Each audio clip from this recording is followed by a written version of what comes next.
Hey guys, how's it going? Michael Troy here. Today we are looking at Transformers #1. This is a facsimile edition from the Marvel mini-series in the 80s. So cool. Check out that gorgeous Bill Sienkiewicz cover. That is what we are looking at today. So subscribe to my channel if you haven't already. Hit that like button and let's get right into it. All right, so when you see a Bill Sienkiewicz cover, you do not hesitate. You just pick it up, you grab it. This is so cool. I love facsimile editions. I love reprints. This is interesting. So this is from Skybound. Marvel initially published this series. It is strange to see Skybound instead of Marvel here. This is such an iconic classic cover, burned into my brain. I don't think I ever owned this. I was never really like on the Transformers kind of GoBots tip. I don't know. I think it was because they didn't look enough like people. Like, I was more like He-Man, Thundercats, you know, even G.I. Joe. So this is a 4-issue limited series. Marvel had the license at the time to make this. Marvel was doing a lot of licensed toy things. They had G.I. Joe, they had Crystar, Micronauts, of course. So this is Bill Mantlo plot, Ralph Macchio script. Not the Karate Kid, by the way, the famous Marvel editor. And it is so interesting that the editor is scripting, especially Bill Mantlo, who is like a very prolific writer from the 80s, Cloak and Dagger, Alpha Flight, Spider-Man, like so many like titles. It's like amazing. So I thought it was kind of interesting that he wasn't scripting it himself. And then when I read the script, the mystery continues. Okay, Frank Springer pencils. I thought that was such an odd choice for this book. It's like, do you have enough time away from drawing Dazzler to draw the new Transformers comic book? Very bizarre. Frank Springer, I think of as like kind of like more of a romance kind of artist. So I thought it was strange, and it gets stranger. Kim DeMulder inks. The last time I remember visually in my brain, like Kim DeMulder's inks, it's over John Byrne's pencils on the She-Hulk graphic novel, which were okay, but I didn't super care for it. I felt they were very thick, goopy, and heavy-handed, and we have a lot of that here. Nelson Yomtov. I'm wondering if that's the original colorist. I would say so. Usually these facsimile editions are completely direct replicas, except for the price, of course. But of course, this one is a little different because the license has passed from Marvel to Image, Skybound, Robert Kirkman, and it's so funny because they're doing, Void Rivals. Daniel Warren Johnson has his Transformers series that is so amazing, like arguably the best Transformers comic book. And then you like super love it. And then you like, oh my God, yes, a new Transformers comic. And then this is what you get. And nothing wrong. Like, it is definitely a sign of the times. It is so overwritten. There are so many words on this page, it would make Chris Claremont blush. It is ridiculous. The exposition, the waxing, oh my gosh, just like, I mean, it's kind of engaging in a way because it really does go into it, but so inappropriate for a comic book. I mean, there are more words than art on this page, and arguably the art isn't that exciting, so maybe you want to cover it with words.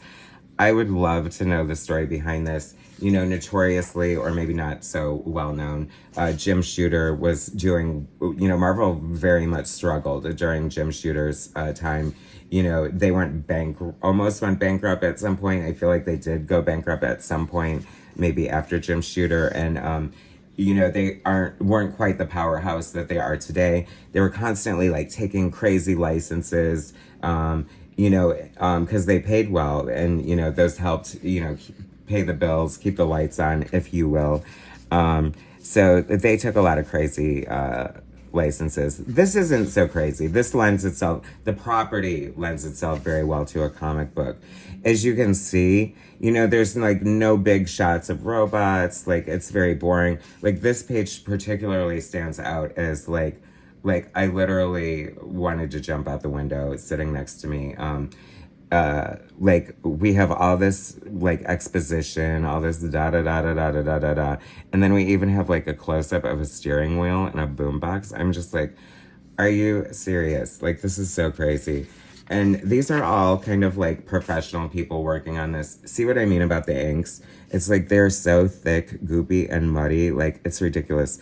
Like, and then this made my heart stop. Like, I feel like I had undiagnosed ADD as a child, and comic books really helped me read. When I first started reading comics, I would only read the speech balloons because, like, I didn't have, like, the patience to focus on the captions.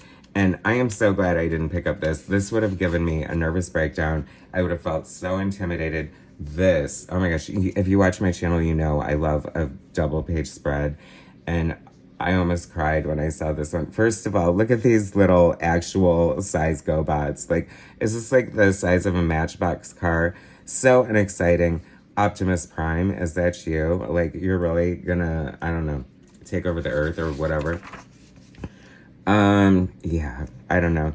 But that said, all the bitching aside, like, it's just so crazy. I couldn't believe that this is what it was. You know what I mean? It was like, I don't know. Like, is it a sign of the times? Feel free to sound off in the comments. What do you think about this crazy exposition? Kind of love this panel here, the silhouettes, and they used that for the opening page. Love that. Good element there. You know, aside from the fact that they couldn't do an exact replica, I prefer the exact replica. I like to see the original ads. I like to see everything original the way it was presented. I feel like if you can't afford or you've never experienced the original, the benefit of the facsimiles is sort of like, I don't know, a time machine. Being able to just pick up a book from 1984 or whenever this was first published and just almost feel like you were there reading it for the first time off the spinner rack or off the god-awful display at 7-Eleven where I picked up a lot of my comics as a kid on my way home from school. After a horrible day of school, of anxiety and terror, to be able to pick up some comic books and a Slurpee on the way home from 7-Eleven was like, it made life worth living. And then they have this like little story here, which feels very strange, like juxtaposed next to the old story. But you gotta do what you gotta do. They're moving forward. They wanna, that is so cool. I love that. Fun G.I. Joe art, right? I'm more He-Man, Thundercats, you know. I love the Daniel Warren Johnson Transformers. I 100% got this for the Bill Sienkiewicz cover. If they're doing the whole series and he's doing all the covers, I'm definitely picking it up. Otherwise, this is the most terse read you will ever experience in your entire life, but it's an amazing, you know, artifact. It's definitely deserves to be part of your collection.